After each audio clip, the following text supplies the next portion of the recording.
નવી વસાહત ખાતે આવેલ પ્રાથમિક શાળામાં ક્લાસરૂમ ડિજિટલ વર્ગવાળા ક્લાસરૂમનું દીપ પ્રાગટ્ય કરીને ધારાસભ્ય જયવી કાકડિયા દ્વારા લોકાર્પણ કરવામાં આવ્યું હતું। પ્રાથમિક શાળાના જે ઓરડાનું આજે લોકાર્પણ કરવામાં આવ્યું છે, શું કહેશો?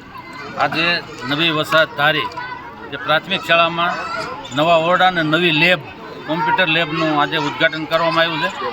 પાર્ટીના તમામ હોદ્દેદારો, જિલ્લા પંચાયતના સભ્યશ્રીઓ, તાલુકા પંચાયતના સભ્યશ્રીઓ, તાલુકા ભાજપના પ્રમુખશ્રીઓ અને ગામના તમામ આગેવાનો અને સ્ટાફની હાજરીમાં આજે લોકાર્પણનો કાર્યક્રમ હતો।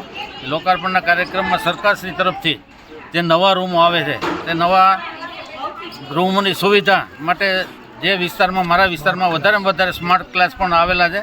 આ સ્માર્ટ ક્લાસ અને કોમ્પ્યુટર રૂમના આજે લોકાર્પણનો કાર્યક્રમ હતો। સરકાર તરફથી વધારેમાં વધારે મારા વિસ્તારમાં નવા ઓરડાઓ, નવી સ્કૂલો બધું જે આપવામાં આવ્યું છે એના લગભગ કામ પૂર્ણ થવાના આરે છે। આજે આ નવી વસાહતમાં જે પ્રાથમિક શાળામાં જે લોકાર્પણનો કાર્યક્રમ રાખ્યો હતો એ બધા પાર્ટીના આગેવાનો સાથે ને ગામના આગેવાનો સાથે આજે પૂર્ણ કરેલ છે।